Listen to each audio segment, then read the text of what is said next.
On a Thursday morning in April 2018, as the first light of dawn broke over the Arabian desert, a Bedouin shepherd named Al-Ketbi was guiding his small herd of goats across the rocky terrain near Fossil Rock, just beyond the Sharjah-Dubai border. The landscape here is otherworldly, ancient rock formations jutting from rust-colored sand, a place where the earth reveals its bones. Muhammad had walked this route 1,000 times, knew every wadi, every outcrop. But at 6:47 a.m., his lead goat stopped abruptly, refusing to move forward. When Muhammad approached to investigate, he saw what had frozen the animal in its tracks. Partially concealed behind a cluster of rocks, wrapped in a blood-stained plastic tarp, was the headless body of a woman. Her left hand was visible, and on her ring finger gleamed a diamond wedding band that caught the early morning sun. The police would later determine she had been married exactly 47 days. The victim was Gabriela Domingo Al-Mazrouei, a 32-year-old Filipina who had transformed her life from domestic helper to the wife of a prominent Emirati corporate lawyer. What began as a fairy tale wedding in the world's most glamorous city became a nightmare that exposed the dark intersection of ambition, immigration fraud, and deadly obsession. This is a story where Instagram posts became roadmaps for murder, where visa documents became weapons, and where a woman's attempt to escape her past ended with her body abandoned in the desert she had photographed just days before. Before we unravel this tragedy that spans 2 continents and 3 broken lives, please subscribe to our channel. We bring you true crime stories that matter, stories that reveal how modern technology and ancient violence collide in ways that could happen to anyone. Dubai is a city of extremes. Skyscrapers pierce the clouds while labor camps hide in industrial zones. Bentleys glide past buses packed with workers earning $300 a month. The city's population is 90% expatriate, a shifting mass of dreamers and strivers from over 200 countries, all chasing the promise of tax-free salaries and luxury lifestyles. But beneath the golden facade lies a darker reality. Your visa is your lifeline, and whoever sponsors that visa holds power over your entire existence. For the 680,000 Filipino expatriates working in the UAE, this power dynamic is everything. Most arrive on 2-year contracts as domestic helpers, nurses, or service workers. The exceptional ones, the clever, the lucky, the strategic, climb higher. They become executive assistants, accountants, small business owners. Some even marry into Emirati families, though this remains rare enough to attract attention. In 2019, when an Emirati lawyer married a Filipina bride, it wasn't just a wedding. It was a statement, a carefully curated message about cross-cultural modernity in a nation built on tradition. Gabriela Domingo was born in 1988 in Quezon City, Metro Manila, the eldest of 4 children in a family that knew struggle intimately. Her father, Roberto, worked construction, moving from site to site across Luzon, sending money home in envelopes that never contained quite enough. Her mother, Lucia, sold vegetables at the Cubeo market, waking at 4 every morning to arrange her small stand of tomatoes, eggplants, and bitter melon. The family lived in a 2-room concrete house in a barangay where electrical wires tangled overhead like spider webs and every neighbor knew everyone's business. Gabriela was 8 years old when her father fell from scaffolding on a hotel construction project in Makati. 3 stories. No safety equipment. No compensation. Roberto Domingo died in Manila Doctors Hospital with Lucia holding his hand and no money to pay the bill. The hospital kept his body for 3 weeks until the family could scrape together funds for burial. Gabriela watched her mother age 10 years in those 3 weeks, watched her younger siblings, 2 brothers and a sister, go hungry, watched their dreams shrink to fit their circumstances. At 17, Gabriela became the family's breadwinner. She was bright, had finished high school with honors, dreamed of university, of becoming a hotel manager, of traveling. But dreams required money, and money required sacrifice.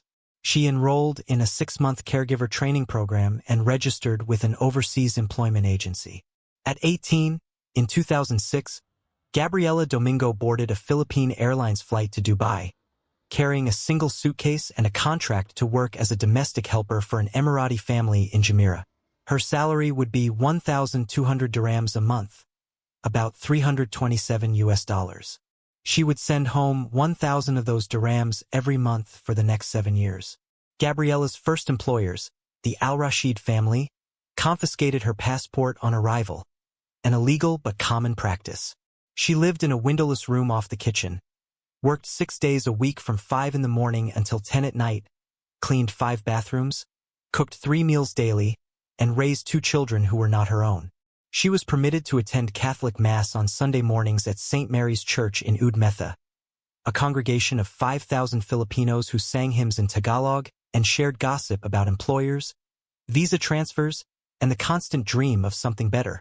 But Gabriela was different from many of the women who arrived and departed, their spirits broken by years of servitude. She attended night classes at the Filipino Community Center, studying English grammar, basic accounting, computer skills. She learned Arabic phrases from Mrs. Al-Rashid's mother, who visited weekly and found Gabriela's eagerness charming. She made friends not just with other domestic helpers but with Filipinas who had climbed higher, office workers, bank tellers, hotel administrators. She studied their paths, their strategies, their transformations. In 2013, something remarkable happened. The Al-Rashid's daughter, Amira, who had watched Gabriela's dedication and intelligence for years, was starting a logistics company and needed an administrative assistant. She offered Gabriela the position with a salary of 4,500 dirhams monthly, nearly 4 times what she had been earning. Gabriela accepted, obtained her own company visa, rented a studio apartment in Bur, Dubai for 2,000 dirhams a month, and for the first time in her life, tasted independence. By 2014, Gabriela Domingo had become someone her 18-year-old self wouldn't recognize. She wore modest business attire, carried a leather portfolio, spoke 3 languages, and had saved 40,000 dirhams in a Bank of Baroda account. Her mother had remarried. Her brothers were in college. Her sister was studying nursing. The remittances from Dubai had rebuilt their lives.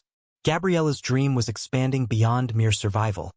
She began to imagine opening her own consultancy, helping other Filipinas navigate the visa system, perhaps even marrying for love rather than security.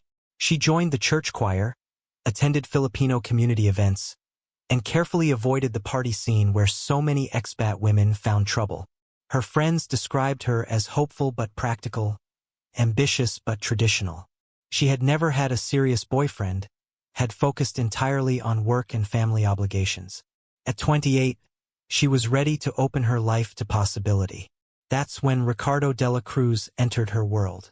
Ricky, as everyone called him, was 33 when he met Gabriela in 2014, hired as a contractor to upgrade the server systems at her logistics company.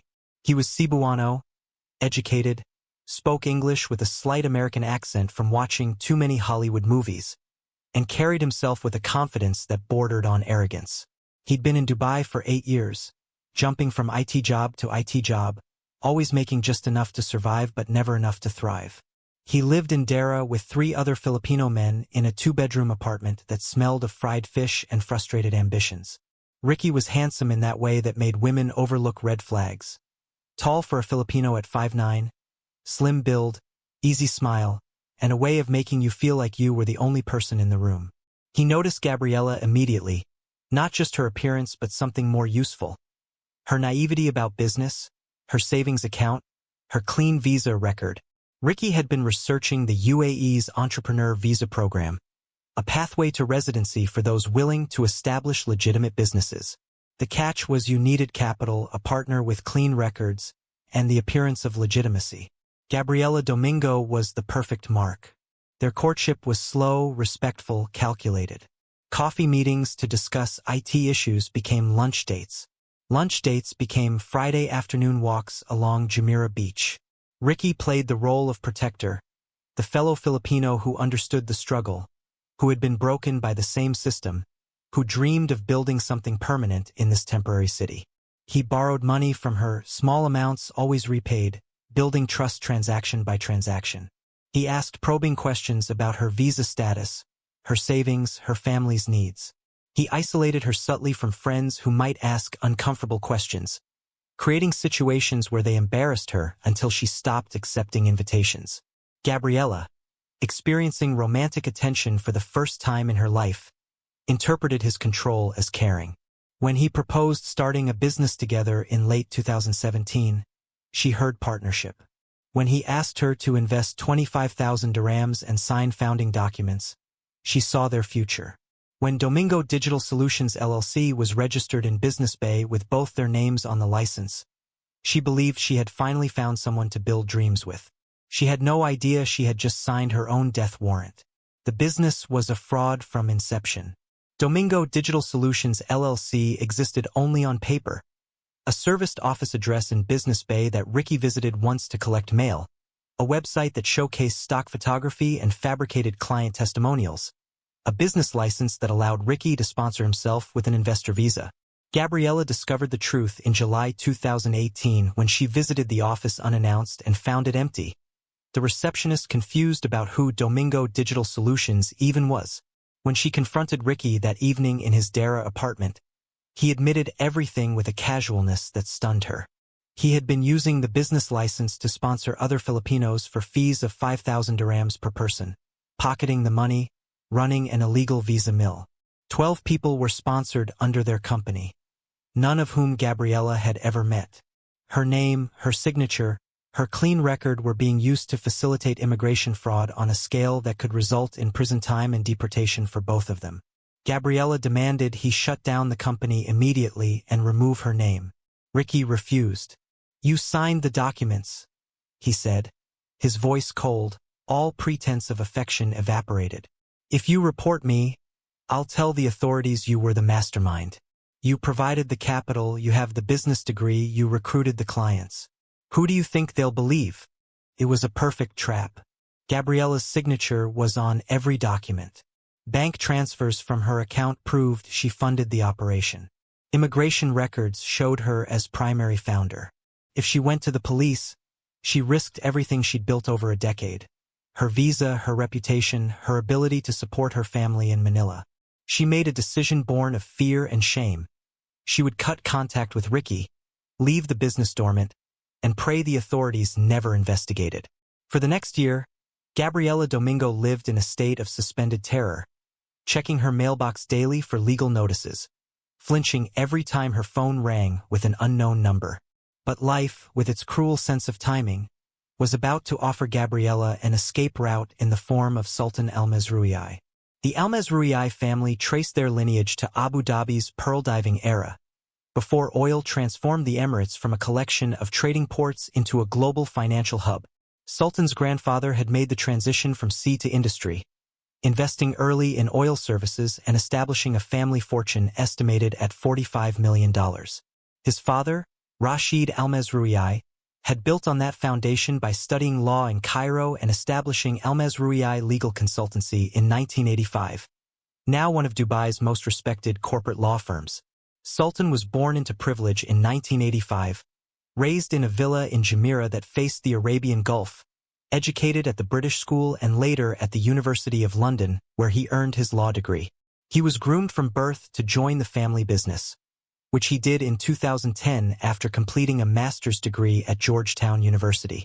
By 2019, Sultan was 34, a partner in his father's firm, and recently divorced from a brief marriage to a cousin that had ended amicably but left him questioning the traditional path his family had mapped for him. He specialized in corporate compliance and foreign investment law, work that brought him into contact with expatriates from dozens of countries, and he had developed a reputation as a modern Emirati, someone who moved comfortably between his traditional family obligations and the cosmopolitan world of international business.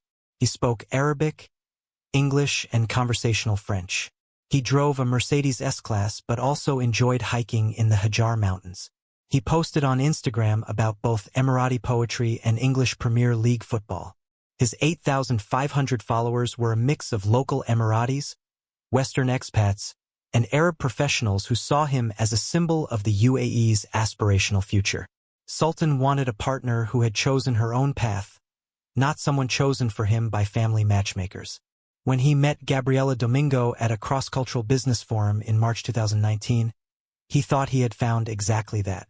Gabriela was attending the forum with colleagues from her logistics company, there to learn about new import regulations. Sultan was speaking on a panel about legal frameworks for foreign investment. During the networking session, Gabriela approached him with a question about supplier contracts, and Sultan was immediately struck by something he hadn't expected: genuine intellectual curiosity, rather than the flattery he usually received from people who wanted something from his family name. Their conversation lasted 15 minutes, covering everything from customs documentation to Gabriela's self-education journey. When Sultan asked if she'd like to continue the discussion over coffee, Gabriela hesitated. She knew the dangers of dating in Dubai, the gossip networks, the judgment from both Filipino and Emirati communities. But there was something disarming about his directness, his apparent lack of pretense. She agreed to meet him at Tom and Serg in Al-Quaz, neutral territory, the following Saturday. Their courtship over the next 6 months was cautious and deliberate. Sultan was transparent about his divorce, his family's expectations, his desire for a partner who could navigate both his cultural world and the international business community. Gabriela was guarded about her past, sharing her journey from domestic helper to professional, but carefully omitting any mention of Ricky or the dormant business that could destroy everything. She convinced herself that the Domingo Digital Solutions problem would eventually fade, that Ricky had moved on, that her secret could remain buried. Sultan never asked about her visa history, assuming that anyone working at a legitimate company had clean documentation. It was a mutual blindness born of hope. They saw in each other what they wanted to see rather than the complicated realities they were both hiding. In June 2019, Sultan introduced Gabriela to his family at a carefully orchestrated dinner at their Jumeirah villa. His mother, Shika, was skeptical, asking pointed questions about Gabriela's family background and intentions. His father, Rashid, was pragmatically accepting, seeing the match as evidence of his son's modern thinking. But it was Sultan's younger brother, Ahmed, who would later prove most important to this story, who watched Gabriela with narrowed eyes and whispered to Sultan, "Are you sure you know everything about her?" The proposal came in October 2019 at a private beach dinner arranged by Sultan at Jumeirah Beach Hotel. He presented Gabriela with a ring worth 15,000 dirhams, modest by Dubai standards but chosen by her, a simple band with a single diamond. His proposal speech was remarkably honest. "You chose your own path despite impossible odds. You rebuilt yourself in a foreign country with nothing but determination. That's who I want beside me." Gabriela accepted, tears streaming down her face, a mix of genuine love and overwhelming relief that she had found a legitimate path to security, a way to escape the visa trap that had defined her existence. They set the wedding date for January 18, 2018, choosing venues that would blend both cultures: the ceremony at the Al-Mazrouei family's private majlis, the reception at Dubai Creek Yacht Club. The guest list swelled to 250 people, a mix of Sultan's extensive family network and Gabriela's smaller circle of Filipino expatriate friends. Engagement photos were posted on Instagram with captions about cross-cultural love and modern romance. Gulf News requested an interview for a feature on Love Beyond Borders. Sultan's law firm subtly used the engagement in their diversity marketing materials. But in a Dera apartment, Ricardo Dela Cruz was watching Gabriela's social media transformation with a toxic combination of jealousy and calculation. Every engagement photo, every mention of wedding planning, every image of Gabriela wearing designer clothes and dining at restaurants that cost more than his monthly rent fed a growing rage. He had given her the opportunity that led to this life, he told himself. She had betrayed him, abandoned their business, condemned him to continue struggling while she ascended to wealth. In October 2019, the same month as Gabriela's engagement, Ricky lost his IT position at a construction firm due to a conflict with his supervisor. His visa was now tied solely to the fraudulent Domingo Digital Solutions LLC, which was under increasing scrutiny from authorities conducting a broader crackdown on visa mills. He owed money to Filipino loan sharks who operated in Dubai's underground economy. He was sending remittances to his family in Cebu who depended on his income. He was, in every practical sense, desperate. And desperate men, as Gabriela would soon discover, are the most dangerous. On November 12, 2019, Gabriela received a WhatsApp message that made her blood freeze. "Congrats on the wedding. We still have unfinished business." She knew immediately it was Ricky, though the number was one she didn't recognize. She agreed to meet him at the Starbucks in Dubai Mall, a public place where he couldn't make a scene. When they sat down across from each other, Ricky was blunt. He needed 50,000 dirhams to dissolve the company properly and disappear from her life. Gabriela insisted she didn't have that kind of money, that Sultan controlled their joint finances for wedding expenses. Ricky's response was chilling in its simplicity. Then I guess your rich husband should pay, or I tell him everything. The business, the fraud, the fact that his pure Filipina bride is actually a criminal who's been lying to him for 8 months. Think he'll still marry you then? Gabriela felt the walls closing in. She couldn't tell Sultan without risking the wedding, couldn't access large sums without explanation, couldn't go to police without implicating herself. She made a desperate bargain. She would pay Ricky in installments after the wedding when she had access to her own allowance and could slowly siphon money without arousing suspicion. Ricky agreed, but his smile suggested he knew he had found a perpetual income stream. He would bleed her financially for as long as the marriage lasted. The wedding day arrived on January 18, 2018, a perfect Dubai winter day with temperatures in the low 20s and cloudless blue sky. Gabriela wore a custom pearl-white gown designed by a Filipino dressmaker in Karama, a fusion of Filipiniana butterfly sleeves and Emirati embroidery. Sultan wore traditional kandura with a ceremonial bisht. The ceremony blended both traditions, Islamic marriage contract signed in the presence of Sultan's father and 2 witnesses, followed by a Filipino tradition of lighting unity candles and releasing doves. The reception at Dubai Creek Yacht Club was elegant, understated by Dubai standards but lavish by any other measure. 250 guests danced to both Arabic and English music. Gabriela's mother, flown from Manila with her siblings at Sultan's expense, wept through the entire ceremony. The newlyweds took 1,000 photographs, every angle captured by professional photographers and enthusiastic guests. Those images would flood social media over the next 48 hours, each post tagged with locations, each smile analyzed by hundreds of followers. And in a Dara apartment, Ricardo Dela Cruz saved every single photo, studying them with the intensity of a man planning something that couldn't be undone. He paid particular attention to Gabriela's posts from the weeks before the wedding, especially a series of sunrise photographs she had taken at a remote desert location called Fossil Rock, always on Friday mornings, always alone. He memorized the landscape, the rock formations, the route from Dubai. He began to formulate a plan that had nothing to do with money anymore. This was about something older, darker, more permanent. If he couldn't have the life she was building, then neither would she. The first 6 weeks of marriage unfolded like a carefully curated Instagram story. Villa life in Arabian ranches too. Morning Arabic lessons with a private tutor Sultan had hired. Spa afternoons at Tali's Ottoman Spa. Friday brunches at Atlantis the Palm. Gabriela posted photos of flower arrangements that cost more than her former monthly salary, of closets filled with abaya collections from designer boutiques, of sunset views from their infinity pool. The caption spoke of gratitude and blessings, but the reality behind the carefully filtered images was more complicated. Gabriela was learning that marrying into wealth meant constant performance. Sultan's mother, Sheikha, visited twice weekly to oversee Gabriela's integration into family life, teaching her Emirati cooking techniques and correcting her Arabic pronunciation with a patience that felt like judgment. Extended family members appeared at the villa for majlis gatherings where Gabriela sat quietly, understanding only fragments of the rapid Arabic conversations swirling around her, aware that she was being assessed, measured, discussed. She missed her studio apartment in Bur Dubai, missed the simplicity of her former life, missed having problems she understood how to solve. Sultan was attentive but absent, his days consumed by corporate cases that required 14-hour workdays at the family firm.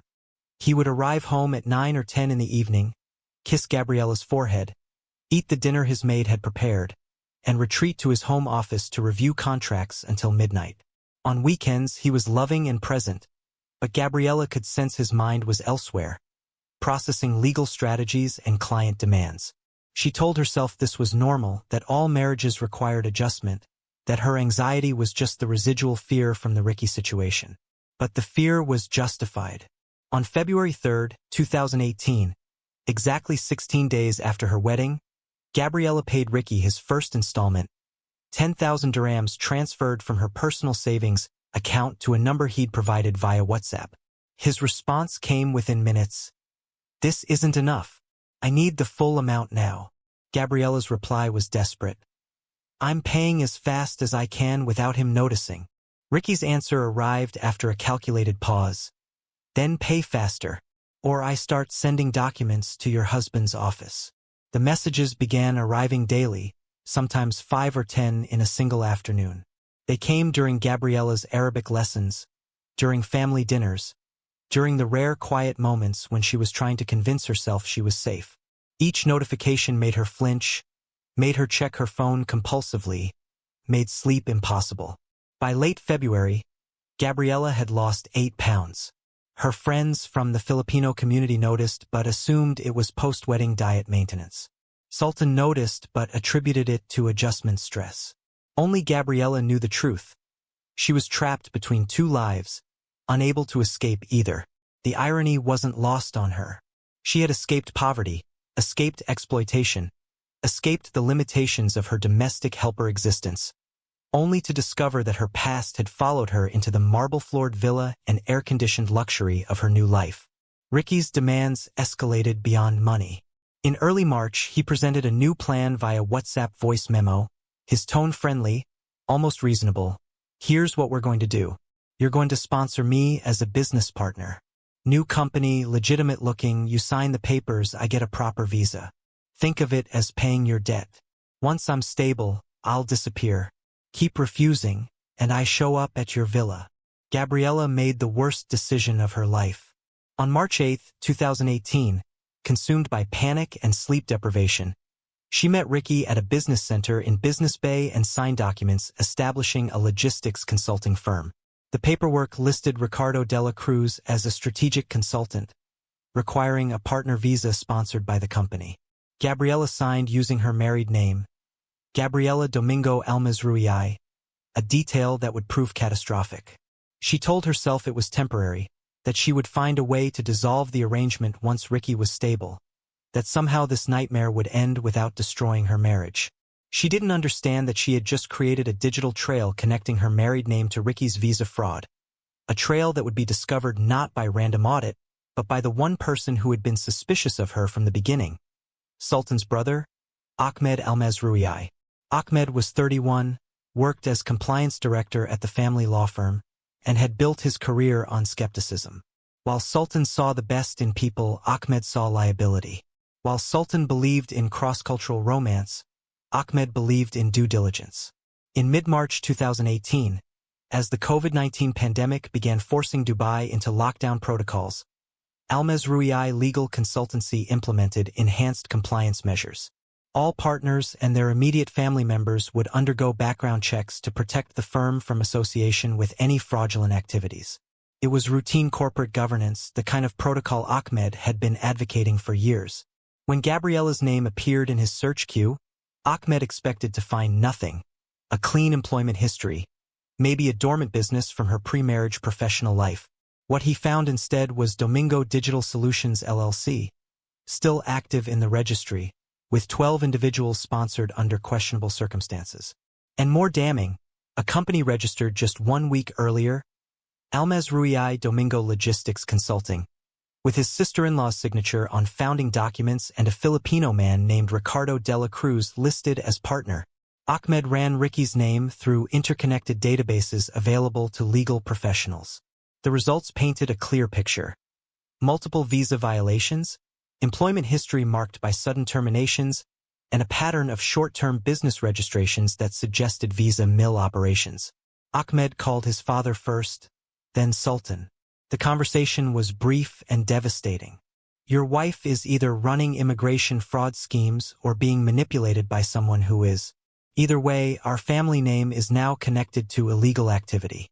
We need to address this immediately." The family meeting was convened for that evening, Friday, March 13, 2018, at the Al-Mazrouei Villa in Jumeirah. Present were Sultan's father Rashid, his mother Shika, Ahmed, Sultan, and Gabriela. The gathering took place in the formal majlis, the family's private reception room where serious matters were discussed. Ahmed presented his findings methodically. Printed documents spread across the low table, business registrations highlighted, visa records cross-referenced. Gabriela's signature appeared on every critical document. Her name connected multiple illegal sponsorships. Her married name had been used to legitimize Ricky's most recent scheme. As Ahmed laid out the evidence, Sultan's expression moved from confusion to shock to a carefully controlled anger. His father remained impassive, decades of legal practice having taught him to reserve judgment until all facts were presented. His mother looked at Gabriela with something worse than anger: disappointment. Gabriela broke. The entire story spilled out in a chaotic confession interrupted by tears and hyperventilation. Her relationship with Ricky in 2014, the business investment she'd made out of naivety and love, the fraud she'd discovered too late, the blackmail that had followed her into marriage, the documents she'd signed out of terror just days ago. She explained that she'd been paying him to stay quiet, that she'd been trying to protect Sultan from scandal, that she'd never intended to bring shame to the family. "Why didn't you tell me?" Sultan asked, his voice quiet, more wounded than angry. "Because I was afraid you wouldn't marry me," Gabriela answered simply. "I was afraid of losing everything I'd worked for. I was afraid of being deported, of disappointing my family, of going back to nothing. I was afraid." The room fell silent. Ahmed broke it. "Afraid or not, she's committed fraud. If we don't report this, we become complicit. This affects the firm's reputation. Father's standing in the legal community, our family's name. We have to go to the authorities." Sultan's father, Rashid Al-Mazrouei, had built his career on understanding that law existed not in abstract principle but in human complexity. He looked at Gabriela, this young woman who had climbed from domestic servitude to professional life through sheer determination, and he saw not a criminal but a victim who had made desperate choices. But he also saw clearly that the situation required legal resolution. "We report the fraud," he said finally, "but we frame Gabriela as the victim of manipulation, which appears to be accurate. We provide evidence of blackmail, of coercion. We protect her while exposing him." Ahmed protested. "If we protect her, it looks like preferential treatment. It undermines our credibility." Sultan's response was immediate and final. "She's my wife. She's family now. We protect family while pursuing justice. Those things aren't mutually exclusive." The decision was made. They would file a police report the following morning, documenting Ricky's fraud and Gabriela's victimization. They would provide the WhatsApp messages as evidence of blackmail, the bank transfers showing extortion, the timeline proving coercion. Gabriela would cooperate fully, accepting whatever penalties came, while Ricky would face the full consequences of his schemes. On March 20, 2018, the Al-Mazrouei family arrived at Dubai Police Economic Crimes Division headquarters in Bur, Dubai. Sultan had hired additional legal representation for Gabriela, a Filipino attorney who specialized in immigration cases. The report was filed methodically, business documents presented, messages submitted as evidence, timeline established. Charges against Ricardo Dela Cruz: visa fraud, identity theft, unlicensed business operations, blackmail, and extortion. The police were efficient and professional. Within 48 hours, an arrest warrant was issued. Officers raided Ricky's Dara apartment on March 22 at dawn, finding it empty but discovering evidence that confirmed everything Gabriela had reported: fake business documents, a list of 12 people he'd illegally sponsored, forged signatures, and a laptop containing detailed records of his operations.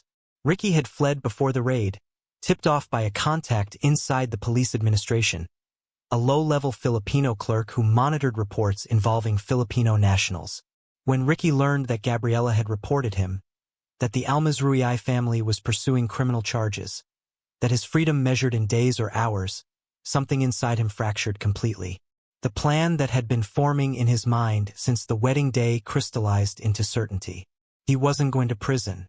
He wasn't going to be deported in disgrace. If his life was over, then Gabriela's would end too. She had destroyed him, he told himself, ignoring the reality that his own choices had led to this moment. She had betrayed him, chosen wealth over loyalty, sacrificed him to preserve her fairy tale. She deserved to suffer. She deserved to understand loss. Ricky spent 3 days in a budget hotel in Al-Qusais, paying cash to avoid detection, studying Gabriela's Instagram account with obsessive focus. He scrolled through months of posts, analyzing patterns, locations, routines. One pattern emerged clearly. Every Friday morning, Gabriela posted sunrise photographs from Fossil Rock, a remote desert area along the Sharjah-Dubai border. The posts were consistent, tagged with precise locations, time-stamped between 8 and 9 a.m. The captions spoke of finding peace in nature, of meditation and solitude, of Friday mornings being her time for reflection. Ricky studied the landscape in her photos, the distinctive rock formations, the isolation, the distance from main roads. He realized what Gabriela didn't. She had mapped out the perfect location for murder, had documented her own weekly schedule, had provided him with every detail he needed. On March 25, 2018, 1 week after the police report was filed, the Al-Mazrouei family organized a traditional Dow dinner cruise on Dubai Creek to celebrate overcoming their challenges. It was meant as a gesture of solidarity with Gabriela, a message to extended family that she was accepted despite the scandal.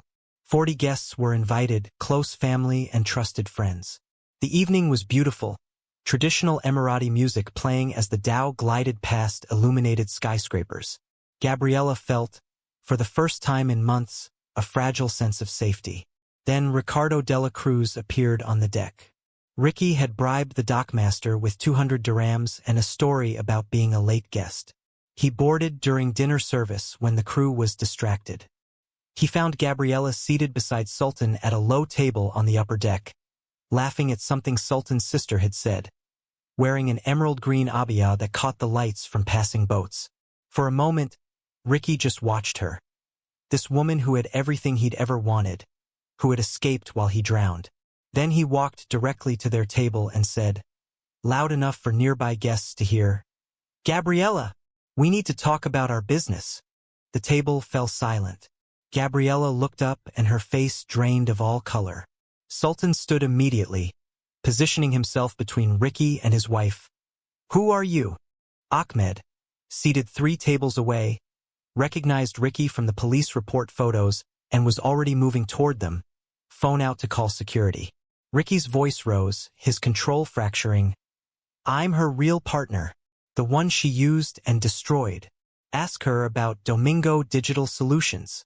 Ask her about the 12 people we sponsored together. Ask her who really ran that operation." Guests were staring now, some filming on their phones, the elegant evening dissolving into chaos. Sultan grabbed Ricky's arm. "You need to leave. Now."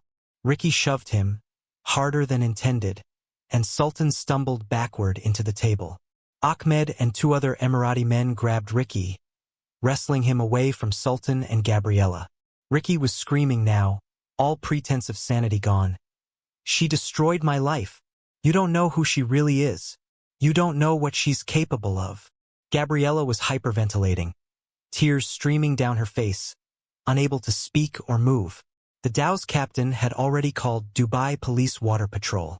Within minutes, a police boat pulled alongside. Officers boarded, handcuffed Ricky as he continued shouting threats. As they dragged him toward the police boat, he locked eyes with Gabriela and said, clearly enough for her to hear over the commotion, "I know where you go to hide. I've been watching you. I know everything."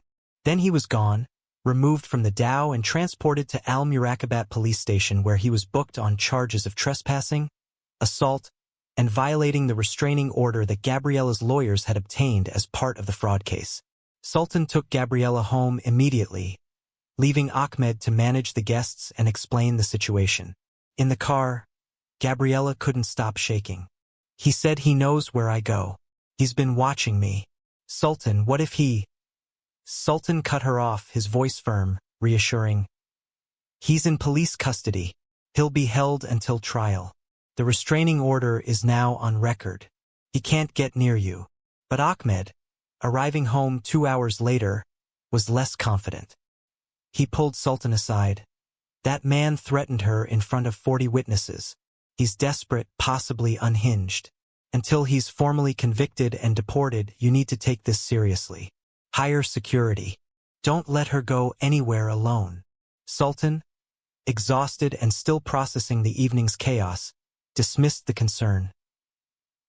He's locked up, Ahmed. It's over. He would replay that sentence in his mind for the rest of his life, the moment his optimism became negligence. What none of them knew was that Ricardo Dela Cruz would never make it to trial. A bureaucratic error, the kind that happens in overloaded systems, would release him into the world with 3 days of freedom before authorities realized their mistake. 3 days was all he needed. Ricky was held at Al-Murakabat police station for 4 days. He was arraigned on March 27th. Bail denied due to flight risk and existing fraud charges. His trial was scheduled for April 5, 2018. He faced 3 to 5 years in prison followed by immediate deportation to the Philippines. In any rational calculation, his life in Dubai was over. But on March 29th, at 4 p.m., a police administrative officer processing a backlog of cases made an error. A checkbox marked "Detained pending trial" was accidentally changed to "Released pending trial" in the digital system. The paperwork generated a release order. Ricky was told to surrender his passport, which he'd never had in his possession to begin with, and report back for trial on April 5th. He walked out of the police station into the late afternoon sun, knowing he had perhaps 72 hours before someone noticed the error. He had no passport, no money beyond 800 dirhams in his pocket, no plan beyond the certainty that he would not be going to prison. He also knew, with the clarity of someone who had nothing left to lose, exactly what he was going to do. He checked into the Golden Oasis Hotel in Al-Qasais, a budget establishment that accepted cash and didn't ask questions. He spent that evening scrolling through Gabriela's Instagram one final time, studying her fossil rock photographs. She posted from there every Friday morning, always between 8 and 9 a.m., always with captions about finding peace and solitude, always with location tags showing the exact coordinates. The landscape was distinctive: towering rock formations, deep wadis, desert expanse with minimal visibility from the main highway. She went alone, her posts made that clear. Sultan worked Friday mornings. She photographed sunrises in isolation. It was perfect. On March 30th, Ricky visited a Carrefour in Festival City Mall, using the self-service checkout to avoid human interaction. He purchased a 30-centimeter kitchen knife, 10 meters of rope, duct tape, a plastic tarp, and bottled water. Total cost: 147 dirhams. The CCTV footage of this transaction would later become crucial evidence. Timestamped at 11:22 a.m., showing a man buying murder supplies with the methodical calm of someone shopping for groceries. On March 31st, he went to a budget car rental agency on Airport Road. He presented a fake driver's license, a forgery he'd purchased years ago from a document dealer in Dera, and rented a silver Nissan Patrol for 300 dirhams for 24 hours. The rental agent, overworked and underpaid, barely glanced at the documents. The signature on the rental agreement wouldn't match any legitimate ID, but that evidence would only matter after the fact. Ricky now had transportation, supplies, and a target. He spent Thursday evening, April 2nd, driving to Fossil Rock to scout the location.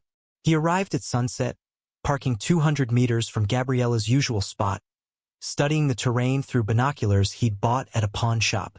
The area was remote, with occasional visitors during mornings but largely empty. Cell phone reception was spotty. The nearest police station was 30 minutes away in Al-Dade. He identified the exact rock formation where Gabriela typically set up her camera equipment, noted the wadi where a body could be concealed, planned his approach route. He drove back to Dubai that night and slept for 4 hours, the knife on the nightstand beside him. Friday, April 3, 2018, began as an ordinary day in the Al-Mazrouei household. Sultan woke at 6:30 for morning prayers, then dressed for a half-day at the office. He had client meetings scheduled until 2 p.m. Gabriela lingered in bed, planning her photography trip, looking forward to the one morning a week when she felt truly alone, truly free from performance and judgment. They had breakfast together at 7:15, Arabic coffee, dates, cheese pastries prepared by their maid. Sultan asked if she'd be home for lunch. Gabriela said she was going to fossil rock to photograph the morning light, that she needed to clear her head after the Dow incident. Sultan kissed her goodbye at 8 a.m., said, "Drive safe, I love you," and watched her smile and respond, "Love you too. See you this afternoon." Neither of them knew these would be the last words they ever exchanged. Gabriela dressed practically. Jeans, a loose white blouse, a headscarf for sun protection. She packed her Canon EOS R camera, tripod, and 2 bottles of water. In a decision that would haunt Sultan forever, she left her phone on the bedroom charger. She wanted a digital detox. She told the maid, just a few hours without notifications and messages. She climbed into her white Toyota RAV4, a wedding gift from Sultan's parents, and drove east toward the Sharjah border. Ricky had been parked at Fossil Rock since 6 a.m., his silver Nissan Patrol hidden behind a rock formation 200 meters from Gabriela's usual location. He watched the sunrise through his binoculars, watched 2 families arrive with children for early morning hikes, watched them leave by 8:30. At 8:45 a.m., he saw Gabriela's white RAV4 turn off the E102 highway and drive across the desert terrain toward her isolated spot. He watched her park, watched her remove camera equipment from the trunk, watched her set up her tripod facing east to capture the morning light on the rock formations. She was completely alone, back turned to the desert, focused on her photography, unaware that 50 meters behind her, a man she had once loved was walking toward her carrying a knife. When Ricky got within 10 meters, close enough that running wouldn't save her, he said her name, "Gabriela." She turned, and in that instant, her face registered a sequence of emotions. Surprise, confusion, recognition, terror. "Ricky, how did you?" He kept walking toward her. "You destroyed my life. You reported me. You chose him over me." Gabriela backed toward her car, 30 meters away, too far. "They're looking for you. Leave now, maybe you can still." Ricky's voice was eerily calm. "There's nowhere to go. You made sure of that." Gabriela ran. She made it 15 meters before Ricky tackled her, both of them hitting the rocky ground hard. Gabriela screamed, but the desert swallowed the sound. Ricky covered her mouth with his hand and Gabriela bit down, drawing blood, his DNA mixing with hers. Ricky punched her face, fracturing her cheekbone, and Gabriela's vision blurred. She clawed at his arms, fighting with everything she had, but Ricky dragged her 20 meters behind a rock formation, out of sight from the highway. Gabriela regained consciousness and began pleading, "Please, Ricky, I'm sorry. We can fix this. Think about my family. My mother. Sultan will pay you anything. Just let me call him." Ricky pulled the knife from his backpack. His hands were shaking now, the reality of what he was about to do finally registering. Gabriela's final words were, "God forgive you." The killing was brutal and quick. Time of death, approximately 9:15 a.m. Ricky sat beside Gabriela's body for 17 minutes, his phone's GPS would later confirm, staring at what he had done, the rage that had sustained him evaporating into horror and disbelief. Then survival instinct took over. He wrapped her body in the plastic tarp, dragged it 50 meters to a deep wadi, and covered it with rocks and sand. He took her camera, left her car keys in the RAV for ignition, and drove her vehicle 200 meters away, attempting to hide it behind an outcrop. He returned to his rental Nissan, wiped blood on the sand, and drove away at 9:47 a.m., heading northeast toward the Omani border, with no plan beyond escape and no understanding that the digital trail he'd left would lead investigators directly to him within 72 hours. Sultan Al-Mazrouei returned to his villa in Arabian Ranches at 2:30 p.m. on Friday, April 3, 2018, expecting to find Gabriela home from her photography excursion. The house was silent except for the hum of air conditioning. Their maid, Fatima, was preparing lunch in the kitchen and looked up surprised when Sultan asked where Gabriela was. "I haven't seen her since she left this morning, sir. Around 8:45. Sultan checked the bedroom, finding Gabriela's phone still on the charger, its screen showing 17 missed calls from her mother in Manila and 3 WhatsApp messages from Filipino friends. He felt the first flutter of unease. Gabriela never went anywhere without her phone. He called her number anyway, hearing it ring on the nightstand, confirming what he already knew. He told himself she'd simply lost track of time photographing, that she'd be home soon with apologies and beautiful images of sunrise over the desert. By 4 p.m., the unease had transformed into active worry.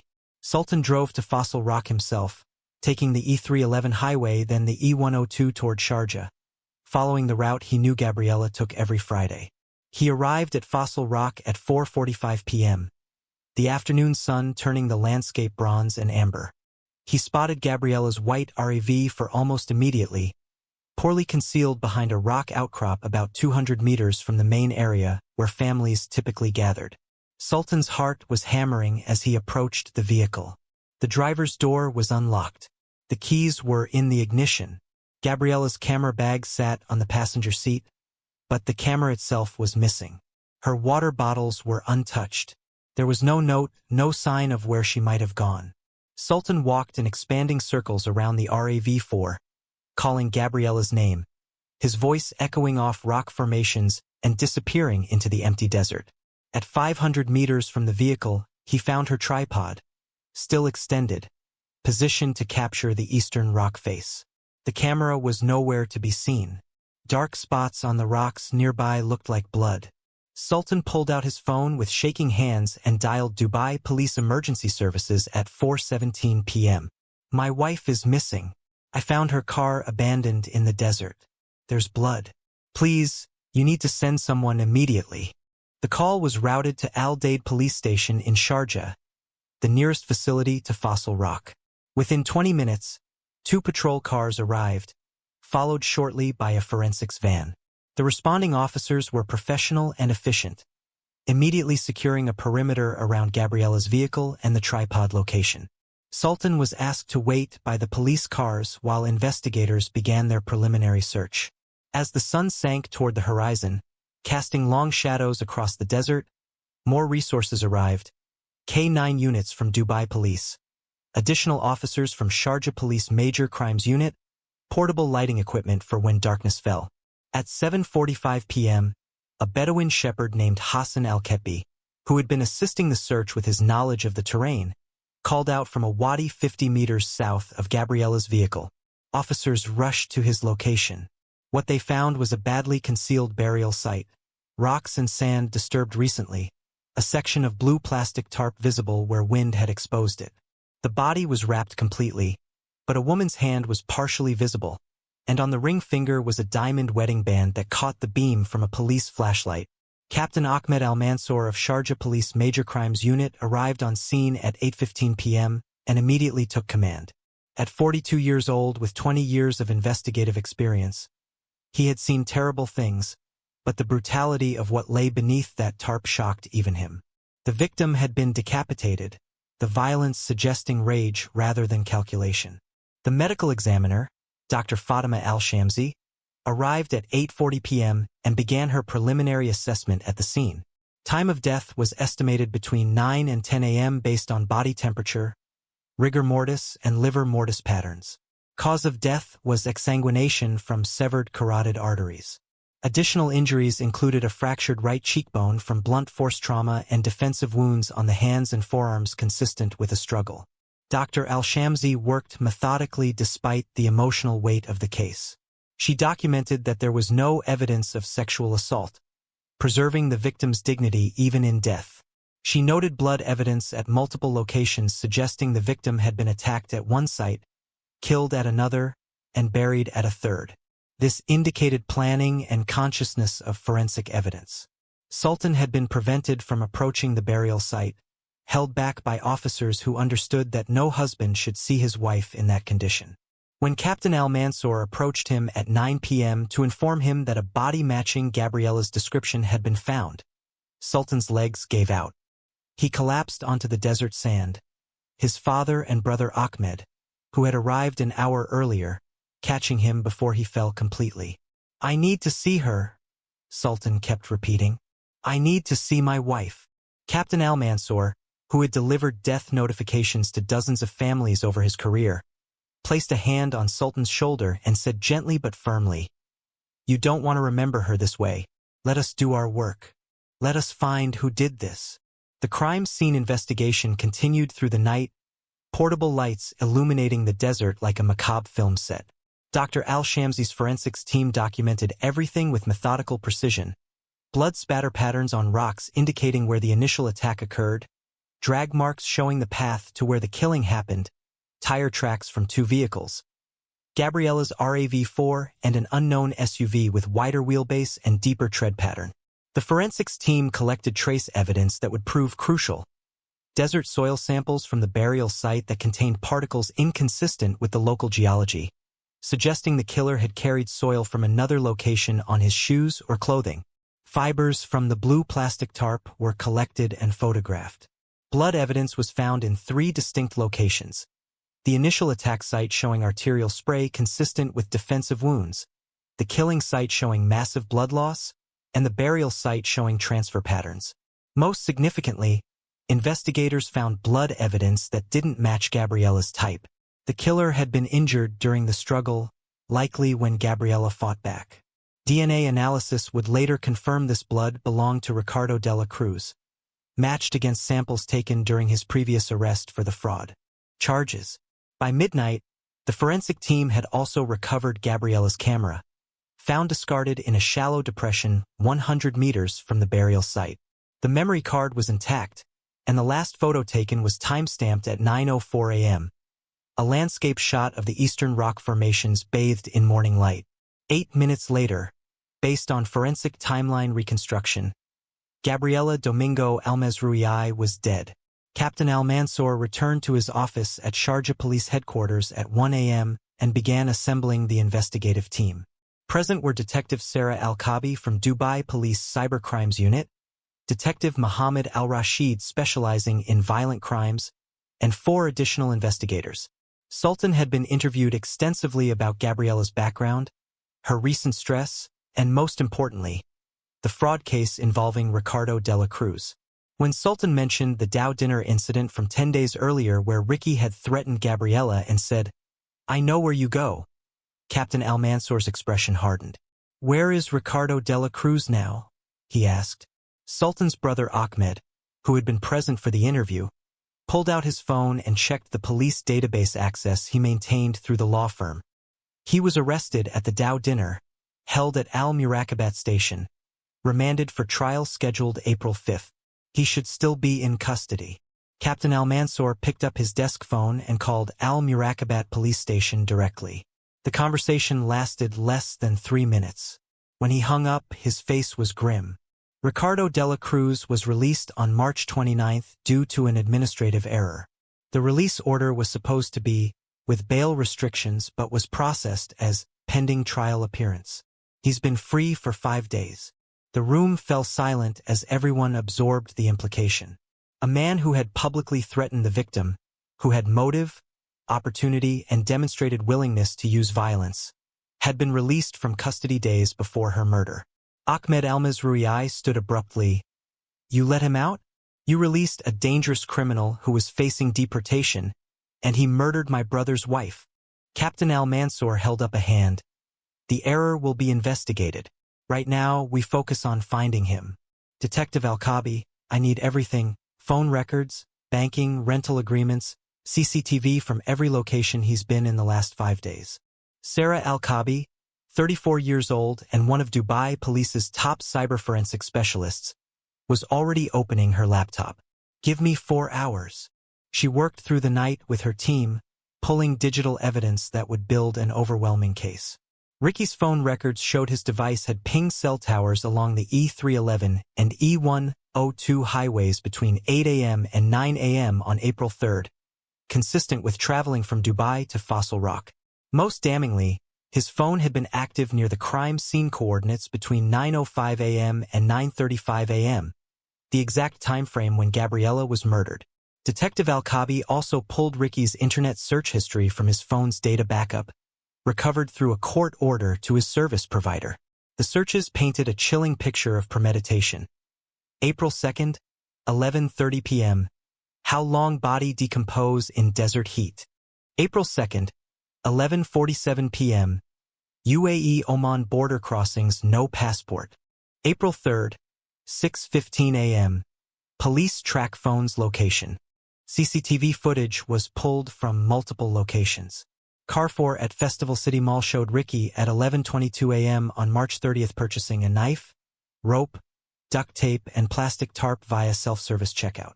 Budget car rental on Airport Road showed him at 7:15 a.m. on March 31st renting a silver Nissan Patrol using fraudulent identification, the rental agent barely glancing at his documents. Highway surveillance cameras captured a silver Nissan Patrol traveling eastbound on E311 at 8:22 a.m. on April 3rd, heading directly toward Fossil Rock. The same vehicle appeared on cameras at a gas station near Al Dade at 10:15 a.m., post-murder, with Ricky visible in the driver's seat. Most crucially, the rental company confirmed their vehicles were equipped with GPS tracking devices. A court order to access the data provided Ricky's complete route on April 3rd. Departure from Al Qusais at 7:45 a.m. Arrival at Fossil Rock area at 8:35 a.m. Departure from crime scene vicinity at 9:47 a.m. Attempted border crossing toward Oman at 10:47 a.m. where he was turned back by border guards who noted his expired visa. Then erratic driving through Sharjah and Amman between 11:30 a.m. and 4 p.m. before the GPS signal was disabled, indicating Ricky had discovered and destroyed the tracking device. By 5 a.m. on April 4th, Captain Al-Mazrouei had enough evidence to issue an all-points bulletin. An arrest warrant was prepared charging Ricardo Dela Cruz with premeditated murder, concealment of evidence, and flight from justice. Ricky's photograph was distributed to every police station, airport, seaport, and border crossing in the UAE. A reward of 100,000 dirhams was announced for information leading to his capture. The media was given a carefully worded statement. Dubai and Sharjah police are seeking Ricardo Dela Cruz, a 37-year-old Filipino national, in connection with the murder of Gabriela Domingo Al-Mazrouei. He is considered armed and extremely dangerous. Do not approach. Contact police immediately. The manhunt involved over 200 officers across multiple jurisdictions. Checkpoints were established at all exit points from the UAE. Ricky's photograph was shown to hotel clerks, taxi drivers, shopkeepers in areas known for Filipino populations. His former roommates in Dera were interviewed, his previous employers contacted, his known associates questioned. For 36 hours, Ricardo Dela Cruz remained at large, hiding in plain sight in a city with 4 million people and surveillance cameras on every corner. The call came at 2:30 a.m. on April 6, 2018, to Dubai Police Emergency Dispatch. A night security guard at a construction site in Sharjah industrial area reported a suspicious man sleeping in a silver Nissan Patrol parked behind a warehouse in Al Sajah district. The guard had noticed the vehicle hadn't moved in 6 hours, and the driver appeared to be living in it. The license plate matched the rental agency's missing vehicle report. Captain Al-Mazrouei dispatched a SWAT team, 12 officers trained for high-risk arrests. They surrounded the vehicle at 3:15 a.m., using the pre-dawn darkness for tactical advantage. Ricky was found sleeping. In the driver's seat, the 30-centimeter kitchen knife on the passenger seat within arm's reach, his clothes still stained with Gabriela's blood. When officers shouted commands to exit the vehicle with hands visible, Ricky woke disoriented and complied without resistance. He appeared almost relieved, as though the 3 days of running had exhausted him beyond the capacity for further flight. He was handcuffed, read his rights in English and Tagalog, and transported to Dubai Police CID headquarters for interrogation. The evidence seized from the vehicle was damning. The knife tested positive for Gabriela's blood. Ricky's clothing contained blood spatter consistent with close proximity violence. The Nissan Patrol's cargo area revealed Gabriela's blood in the carpeting despite Ricky's attempts to clean it, and desert soil samples matched the crime scene exactly. Ricky's phone, seized during arrest, contained his complete digital footprint, the Instagram stalking, the internet searches, the GPS data, everything investigators needed to establish premeditation, motive, and opportunity. At 3:45 a.m., Ricardo Dela Cruz sat across from Captain Al-Mazrouei in an interrogation room, a court-appointed defense attorney beside him, a translator present, and a video camera recording every word. When asked if he understood why he was under arrest, Ricky nodded and said in English, "I killed Gabriela. I just wanted to talk to her. It wasn't supposed to happen like this." It was a confession, immediate and damning, but Captain Al-Mazrouei needed details. Over the next 4 hours, Ricky provided a complete account of the murder, the planning, the stalking through Instagram, the purchase of supplies, the drive to Fossil Rock, the attack, the killing, the failed escape. He showed no remorse, only exhaustion. When asked why he did it, Ricky's answer was chilling in its simplicity. "She had everything I wanted. She destroyed me and built a palace on the ruins. If I was going to lose everything, she should lose everything too." The interrogation ended at 7:45 a.m. Ricardo Dela Cruz was formally charged with premeditated murder and remanded to Al-Ar Central Jail to await trial. The trial of Ricardo Dela Cruz began on July 8, 2018, in the Sharjah Criminal Court, a modern building of glass and steel where justice moved with efficiency uncommon in Western systems. In the UAE, murder trials proceed quickly, particularly when evidence is overwhelming and confession obtained. The prosecution was led by Hassan Al-Farsi, a veteran prosecutor known for his meticulous preparation and zero tolerance for violent crime. The defense was handled by court-appointed attorney Sultan Ibrahim, who faced an impossible task. His client had confessed. The evidence was irrefutable, and public opinion had already convicted Ricky in the court of social media. The trial would last only 3 days, but its impact would echo for years. The courtroom was packed daily with journalists from Gulf News, the national and international outlets including BBC and CNN, all covering what had become known as the Instagram murder, a case that highlighted the dangers of digital oversharing, the vulnerabilities of expatriate populations, and the deadly consequences of obsession. Day 1 began with opening statements. Prosecutor Al-Farsi laid out the case with clinical precision. This was not a crime of passion. This was a calculated execution planned over weeks by a man who used social media as a hunting tool. The defendant studied his victim's routines, her locations, her schedule. He purchased murder weapons days in advance. He rented a vehicle specifically for this purpose. He waited in ambush. When Gabriela Domingo Al-Mazrouei arrived at Fossil Rock on the morning of April 3rd, she walked into a trap designed by someone she had once trusted. Ricardo Dela Cruz didn't just kill her. He beheaded her, ensuring her death would be as brutal as his rage. This is premeditated murder under Article 332 of the UAE Penal Code, and it demands the maximum penalty. Defense attorney Ibrahim's opening statement was notably brief. "My client does not dispute the facts. He committed this terrible act. But we ask the court to consider the circumstances that drove him to this point. Years of financial desperation, manipulation by the victim who used him for immigration fraud, betrayal when she reported him to authorities knowing it would destroy his life. These are not excuses but context. We ask the court for mercy in sentencing." The prosecution presented its evidence over 2 days with devastating thoroughness. Dr. Fatima Al-Shamsi, the lead forensic investigator, presented crime scene reconstruction using 3D models that allowed the court to visualize the attack sequence. She testified that blood spatter evidence and defensive wounds indicated Gabriela had fought desperately for her life, that the murder was prolonged rather than instantaneous, and that Ricky had arrived at Fossil Rock before Gabriela, proving premeditation. Dr. Hassan Al-Mazrouei, the medical examiner, provided autopsy findings that detailed Gabriela's injuries with clinical precision. The court was shown photographs, graphic but necessary, of the violence inflicted. Several spectators left the courtroom during this testimony. Defense attorney Ibrahim objected that the images were unnecessarily inflammatory, but the judge, Ali Al-Rashidi, a senior Sharia court magistrate with 15 years on the bench, overruled. This court must understand the full scope of what the defendant did. The evidence is relevant to establishing premeditation versus impulsive action. Detective Sarah Al-Kabi presented the digital forensics, 200 screenshots of Gabriela's Instagram saved on Ricky's phone, organized chronologically, with her Fossil Rock posts highlighted in a separate folder. The internet search history showing preparation for murder and disposal. The cell tower data proving Ricky's presence at the scene during the killing timeframe. The GPS data from the rental vehicle showing his exact route and timeline. On day 2, Witness testimony began with Sultan Al-Mazrouei.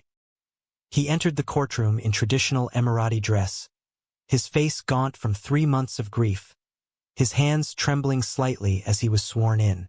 Sultan testified about Gabriela's fear of Ricky, the fraud case, the Dow dinner threat. When prosecutor Al-Farsi asked him to describe his wife, Sultan's composure broke. Gabriela was the strongest person I ever met. She came to this country with nothing and built a life through pure determination. She was kind, brilliant, loving. She didn't deserve to die because she wanted to escape someone who was destroying her. Under cross-examination, defense attorney Ibrahim attempted to establish that Gabriela had manipulated Ricky, that she had used him for business purposes, then abandoned him. Sultan's response was immediate and fierce. My wife was a victim of fraud and blackmail. Ricky exploited her trust, used her signature for criminal activity, then threatened to destroy her life when she tried to escape. She didn't manipulate him. She survived him. Ahmed Al-Mazrouei testified about discovering the fraud, about the family's decision to report it to authorities. Defense attorney Ibrahim pressed, "Your actions directly led to Mr. Dela Cruz's arrest, to his desperation. Do you accept any responsibility for pushing him to violence?" Ahmed's face hardened. "We reported a crime. That's not what caused Gabriela's death. Ricky's choice to murder rather than face consequences. That's what caused her death. Don't you dare blame victims for a killer's decisions." 3 of Gabriela's closest friends from the Filipino community testified about her character, her dreams, her fear of Ricky even after their relationship ended. They described how Gabriela had confided that Ricky won't let go, that he made her feel watched and hunted. One friend, Teresa Mendoza, broke down crying. "She told me a week before she died, 'I finally feel safe. Sultan's family is protecting me.' She thought she was safe. We all thought she was safe." The prosecution's case concluded with the playing of Ricky's confession video. 4 hours condensed to 43 minutes of crucial statements. The courtroom watched as Ricky, exhausted and emotionless, described stalking Gabriela through Instagram, planning the murder, executing it without mercy. When asked if Gabriela deserved to die, Ricky's response was chilling. "She destroyed my life. What was I supposed to do?" Prosecutor Al-Farsi, "Not murder her." Ricky, "Easy for you to say. You have everything." That exchange would be replayed on news broadcasts across the region, crystallizing public opinion about the defendant's character and lack of remorse. Day 3 began with the defense's case, which lasted only 4 hours. Attorney Ibrahim called a court-appointed psychiatrist, Dr. Muhammad Al-Hashimi, who had evaluated Ricky and diagnosed narcissistic personality disorder with paranoid ideation. Dr. Al-Hashimi testified that Ricky perceived Gabriela's actions as existential threats to his identity and that his mental state was characterized by distorted thinking about fairness and justice.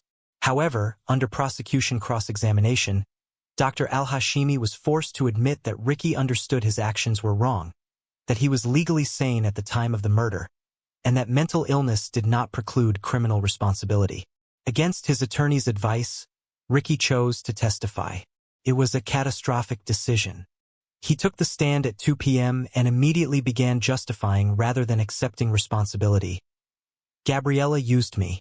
She took my business idea, my investment of time and effort, then threw me away when she found someone richer. I lost everything because of her. My job, my visa, my future. She was living in a mansion while I was hiding in a hotel. How is that fair?" Prosecutor Al-Farsi's cross-examination was brutal. "Did you force Gabriela to invest in your fraudulent business?" "I didn't force her. She wanted to." "Did you blackmail her for money after she tried to leave?" "I needed what she owed me." "Did Gabriela deserve to die?" "She should have thought about consequences before destroying my life." "Answer the question. Did Gabriela deserve to die?" Ricky paused, then with no trace of remorse. "She made her choice. I made mine." Closing arguments took place on day 3 afternoon. Prosecutor Al-Farsi spoke for 90 minutes, systematically dismantling any sympathy for the defendant. "Ricardo Dela Cruz wants you to believe he was driven to murder by desperation and betrayal. The evidence proves otherwise. He chose fraud. He chose to blackmail Gabriela when she discovered his crimes. He chose to stalk her through social media. He chose to purchase weapons. He chose to lie in wait at a location he knew she visited alone. He chose to attack her, to kill her, to decapitate her. These were choices, not compulsions. Gabriela Domingo Al-Mazrouei's only choice was trying to escape a man who refused to let her go. She paid for that choice with her life. Under UAE law, premeditated murder warrants the death penalty. The evidence supports nothing less. Defense attorney Ibrahim's closing was an appeal for mercy rather than acquittal. My client committed an unforgivable act. He deserves punishment. But the death penalty should be reserved for the most heinous crimes committed by the most dangerous individuals. Ricky is a broken man who made terrible decisions, not a serial killer who threatens society at large. Life imprisonment achieves justice while acknowledging his humanity. Judge Ali Al-Rashidi deliberated for 5 days, as UAE law requires for death penalty cases. The court reconvened on July 20, 2018, at 10 a.m. Sultan sat in the front row with his father, his brother Ahmed, and his mother Shika, who had insisted on attending despite the family's preference she avoid the trauma. Gabriela's mother, Lucia Domingo, participated via video link from Manila, travel still restricted due to COVID-19 pandemic protocols. When Judge Al-Rashidi entered, the courtroom rose. His ruling was delivered in Arabic, then translated to English. He addressed Ricky directly. You have been found guilty of premeditated murder. The evidence against you is overwhelming and your confession removes all doubt. This court has considered all testimony, all evidence, and all circumstances. You stalked your victim, planned her death, executed that plan with brutal efficiency, and have shown no genuine remorse. Your claims of provocation and desperation are belied by the calculated nature of your actions. You had choices at every stage. You could have left the UAE, could have accepted legal consequences, could have moved forward with your life. Instead, you chose to end another person's life because you believed you were entitled to revenge. UAE law exists to protect all residents, regardless of nationality or status. This sentence affirms that protection. The verdict: guilty on all charges. The sentence: death by execution. Sultan wept silently, his father's arm around his shoulders. Gabriela's mother collapsed in Manila, caught by family members. Ricky showed no visible emotion, staring at a point on the wall as if the verdict had been delivered to someone else. The automatic appeal process would take 6 months, as required by UAE law for capital cases. In January 2021, the appeal was denied. Ricky's execution was scheduled for March 2021, though it would be delayed multiple times. A common occurrence in the UAE judicial system where death sentences are often commuted to life imprisonment after years of delay. As of the narrative present, Ricardo Dela Cruz remains on death row at Al-Ar Central Jail, his execution perpetually postponed, his mental state deteriorating according to prison officials who describe a man disconnected from reality, who speaks about Gabriela as if she were still alive, who has never expressed genuine understanding of what he destroyed.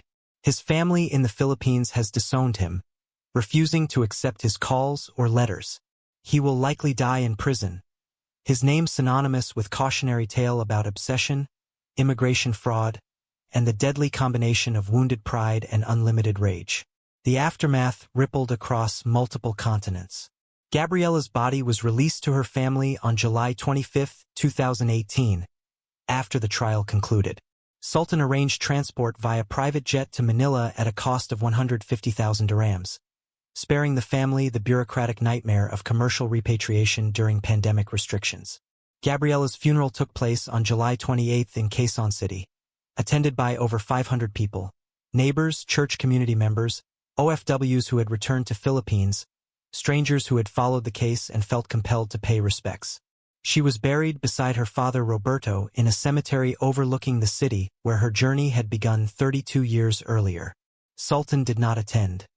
He couldn't bear to see her buried, couldn't face the physical finality of soil covering the person who had briefly illuminated his carefully constructed life. Instead, he established a trust fund with 2 million dirhams for Gabriela's siblings, ensuring they would complete their education and have housing security. Gabriela's mother initially refused what she called blood money, but her priest counseled her. Gabriela would want her sacrifice to mean something for her family. Accept it not as payment but as her final gift. Sultan's grief transformed him completely. He took a 6-month leave from the family law firm, moved out of the Arabian ranch's villa where every room contained memories, and retreated to his parents' home like a wounded child.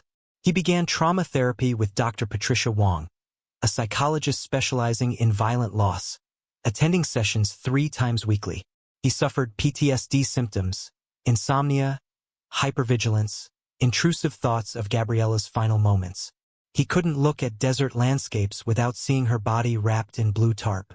He couldn't see Filipino women without wondering if he had failed to protect not just Gabriela but all the vulnerable people whose visas made them targets.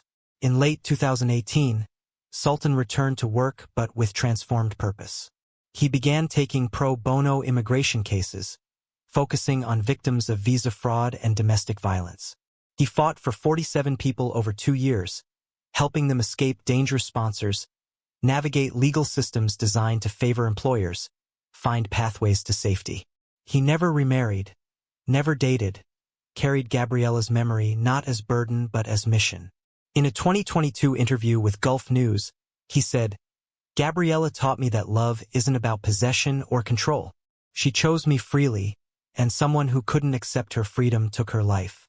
I carry her memory as a reminder to fight for others like her. People who come to this country seeking better lives and instead find danger."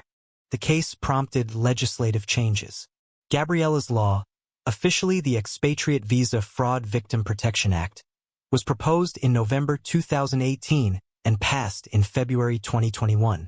Key provisions.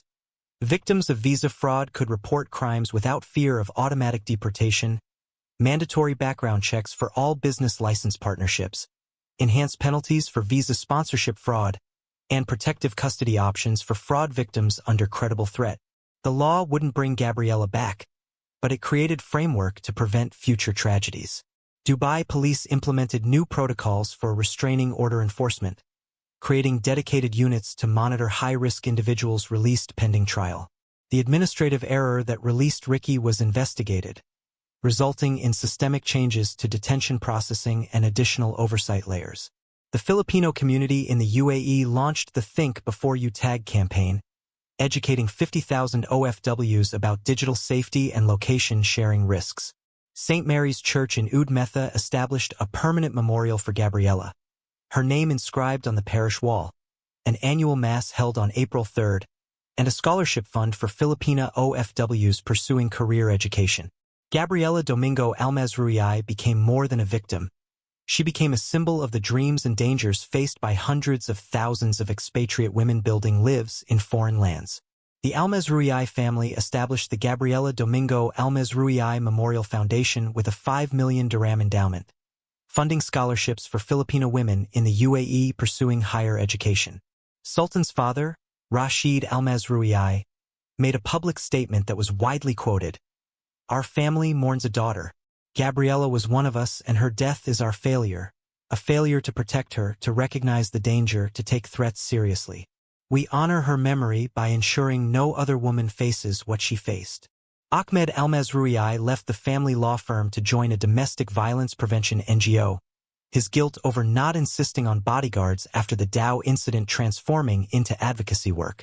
He lobbied for strengthened restraining order laws, mandatory risk assessments for released defendants, and victim protection protocols. The case was covered extensively in regional and international media. Gulf News ran a 6-part investigative series examining immigration fraud networks in the UAE. The National explored the intersection of social media and stalking, BBC produced a documentary on expatriate vulnerability, and CNN featured the case as an example of how digital footprints create dangerous exposures. Gabriela's story was told in safety trainings, in church groups, in whispered conversations about the risks of building new lives in foreign lands. Today, Gabriela Domingo Al-Mazrouei's grave in Quezon City receives visitors daily. Filipina OFWs traveling home who leave flowers, notes, and prayers at the headstone of a woman they never met, but whose story they carry as warning. Her Instagram account remains active, frozen in time at her final post from April 2nd, 2018. A sunset photo from Fossil Rock with the caption, "Finding peace in the desert. Sometimes you need solitude to remember who you are. #blessed #desert soul." The comments section has become a memorial, with thousands of messages. Rest in peace. 8. Your story saved my life. We will never forget you. Sultan occasionally reads these messages late at night, when insomnia makes sleep impossible. Finding some measure of comfort in knowing Gabriela's death sparked change that has protected others. The Dubai skyline still glitters with promises of dreams realized, but in the shadows of those skyscrapers, Gabriela's story whispers eternal warning. Your digital life can become your enemy. Love can transform into obsession. And sometimes the person you left behind refuses to let you go. If the story has moved you, share it. Not for entertainment but as warning. Domestic violence escalates. Digital footprints are dangerous. Visa systems create power imbalances that trap vulnerable people. And no one should die for choosing their own happiness. Subscribe to our channel for more true crime stories that matter. Stories that reveal how modern technology and ancient violence collide in ways that could happen to anyone. Stay safe, protect your privacy, and remember, your life is worth more than any Instagram post, any relationship, any dream of prosperity that requires silencing your voice about abuse.